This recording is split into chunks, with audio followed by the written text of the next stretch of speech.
Bonjour à toutes et à tous et bienvenue dans cette nouvelle vidéo. Aujourd'hui, comme prévu, on va s'attaquer à Stadia. J'ai reçu le colis aujourd'hui même, on est le 21 novembre.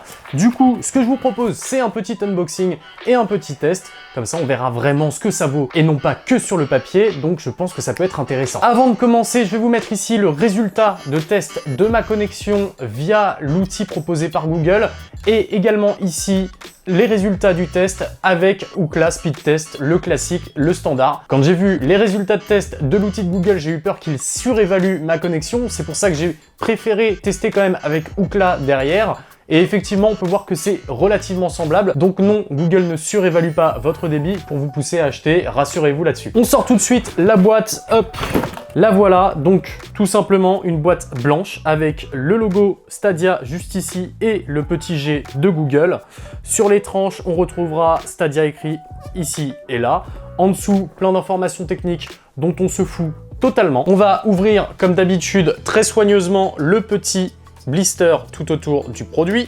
On enlève le blister autour du produit et on va voir tout de suite ce qu'il se cache dedans. La boîte rappelle énormément ce qu'on peut trouver en termes de packaging chez Apple par exemple. C'est un simple carton mat blanc recouvert de blanc avec juste des petites écritures un peu argentées. C'est du plus bel effet, ça marche super bien. À voir ce qu'il y a à l'intérieur.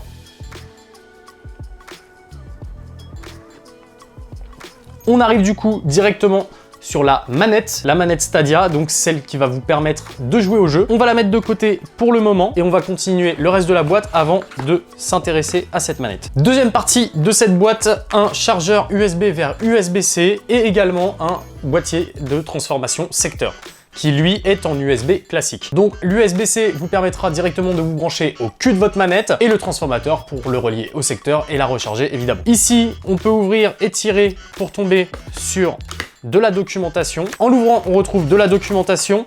Alors, il y a un petit message de l'équipe Stadia, je vous le lis tout de suite. Nous rêvions depuis longtemps de créer une plateforme fédérant tous les joueurs, toutes les façons de jouer. Aujourd'hui, ce rêve devient réalité. Stadia ne pourrait pas exister sans la communauté des joueurs. Merci d'être parmi les premiers à nous rejoindre. Et après, on a une notice du coup du Stadia Controller, deux petits autocollants Stadia et les informations de garantie. Dernière partie de cette boîte, on a un Chromecast Ultra. Alors Chromecast Ultra, ça permet de streamer directement le contenu, par exemple, de vos smartphones ou de n'importe quel appareil sur lequel vous aurez installé l'application Google Home, de streamer directement du contenu dessus sur vos téléviseurs, par exemple, avec un petit système aimanté qui permet de le garder fermé. On retrouve ici une prise HDMI que vous brancherez directement sur votre téléviseur. Et de l'autre côté, juste ici, une prise micro USB qui vous permettra de brancher tout simplement l'adaptateur secteur qui alimentera le Chromecast. Notez que sur cet adaptateur secteur, il y a également une prise RJ45 qui vous permettra de vous relier directement en Ethernet si votre connexion Wi-Fi ne le permet pas. Je reviens rapidement sur mes tests de connexion. Ils ont été faits en Wi-Fi, sur le Wi-Fi que je vais utiliser pour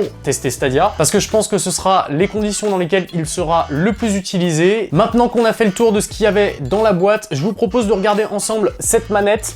Alors, je sais pas si vous la voyez bien, c'est la version Founders, donc bleu nuit avec du orange un peu sous les sticks et sur les inscriptions de boutons. En termes de confort de prise en main, eh ben, écoutez, c'est une très bonne expérience. Les gâchettes tombent bien sous les doigts, les boutons aussi, et on se rapproche énormément de ce que peut proposer une manette de Xbox One en main. C'est vraiment un confort semblable, malgré que les joysticks soient positionnés différemment. Je trouve que la manette Xbox One reste aujourd'hui la meilleure manette en termes de confort, en tout cas pour mes mains, sur le marché. Et là, je retrouve cette sensation. Les deux gâchettes juste ici tombent bien sous les mains.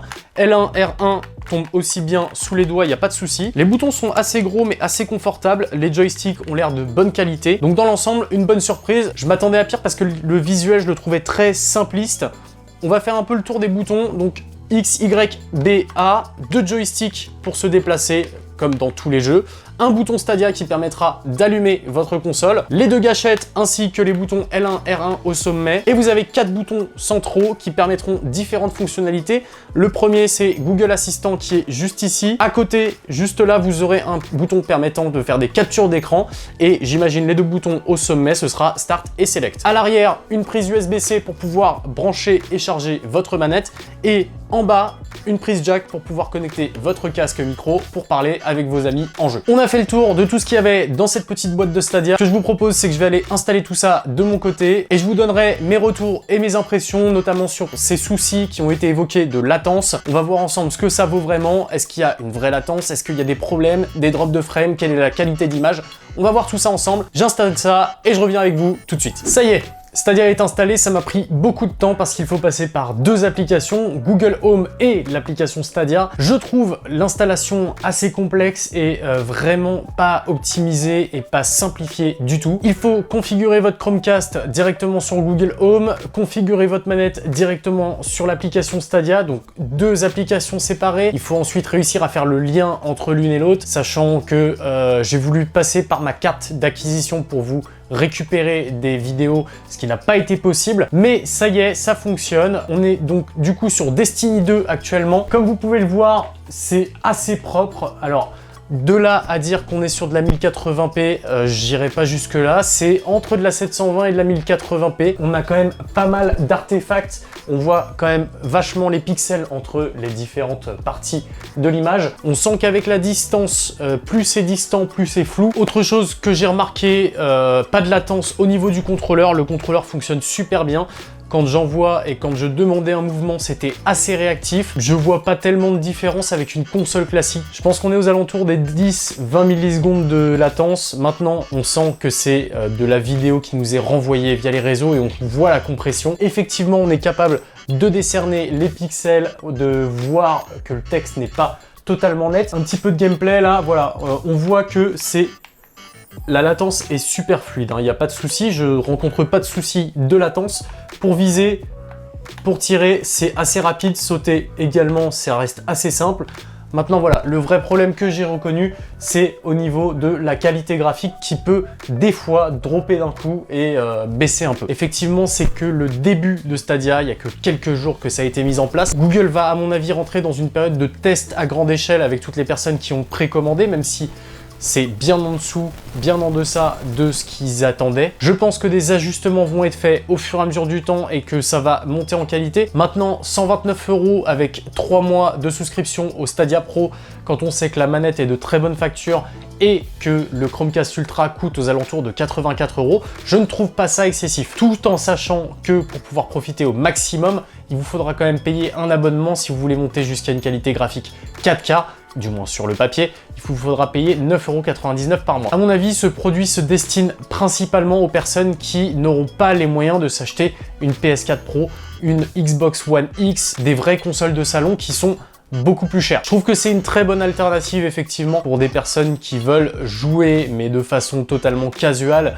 et qui s'en fichent d'avoir une super qualité d'écran. Une console à 400 €, ça peut revenir à très cher. Voilà, là 129 € pour le Chromecast et la manette, sachant que avec l'offre qui va sortir en février 2020, à savoir la Stadia Base qui sera gratuit, vous pourrez accéder à votre contenu de jeux vidéo directement jusqu'en 1080p sans souscrire à un abonnement. Donc je trouve ça plutôt intéressant pour ce genre de personnes, voilà, qui ne veulent pas investir dans une console mais qui veulent quand même profiter de titres et de jeux vidéo sympas. À voir maintenant si le catalogue va s'étoffer avec le temps. Aujourd'hui, on a accès à une vingtaine de jeux, de l'indé et du AAA. Enfin voilà, mon compte rendu est le suivant. C'est une plateforme qui peut et qui a besoin de s'améliorer, qui à mon avis est encore trop jeune. Et je pense qu'en lui laissant un peu de temps, ça peut maturer et devenir quelque chose de très intéressant. J'ai regardé une vidéo de Sifano sur le produit, il avait soulevé un point assez intéressant. Quelqu'un qui est en déplacement et qui veut pouvoir jouer à la volée quelque part où que ce soit, il a juste une télécommande et un Chromecast à trimballer et sous réserve d'avoir une connexion internet quelque part, et ben il peut continuer à jouer